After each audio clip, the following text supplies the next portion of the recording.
नमस्कार, मी रुपेश गोवाड, बेनोडा येथील शेतकरी, अमरावती जिल्हा, वरुड तहसील.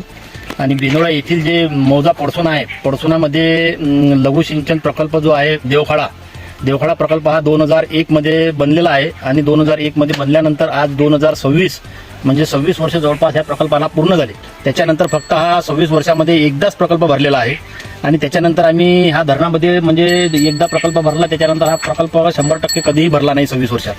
25 वर्षापासून कोरोना देवखाडा सिंचन प्रकल्प, संत्रा उत्पादक शेतकरी संकटात. नमस्कार मित्रांनो, अमरावती जिल्ह्यातील वरुड तालुक्यातील पडसोना येथे असलेला देवखाडा लघु सिंचन प्रकल्प गेल्या तब्बल 25 वर्षापासून कोरडाच असल्याचा धक्कादायक प्रकार समोर आला आहे. सन 2001 मध्ये उभारण्यात आलेल्या या प्रकल्पामुळे परिसरातील शेतकऱ्यांना सिंचनाची सुविधा मिळेल अशी अपेक्षा होती. मात्र प्रकल्पाला आजपर्यंत पाण्याचा कायमस्वरूपी स्रोतच उपलब्ध झाला नाही. पडसोना आणि परिसर हा संत्रा उत्पादनासाठी प्रसिद्ध आहे, परंतु सिंचनाच्या अभावामुळे संत्रा उत्पादक शेतकऱ्यांना मोठ्या आर्थिक संकटाचा सामना करावा लागत आहे. उन्हाळ्यात पाण्याअभावी संत्रा बागांचे नुकसान होत असून उत्पादनातही घट होत आहे. शेतकऱ्यांचा सवाल आहे की पाण्याचा स्रोत नसताना हा प्रकल्प उभारण्यात आला तरी कसा, आणि यावर झालेल्या खर्चाची जबाबदारी कोण घेणार. स्थानिक शेतकरी आता शासनाकडे या प्रकल्पाची चौकशी करून तातडीने पाण्याची व्यवस्था करण्याची मागणी करत आहेत. या प्रकरणाबाबत तुमचे मत काय, कमेंट्स मध्ये नक्की सांगा. अशा स्थानिक आणि महत्त्वाच्या बातम्यांसाठी आमच्या चॅनलला लाईक, शेअर आणि सबस्क्राईब करायला विसरू नका. धन्यवाद.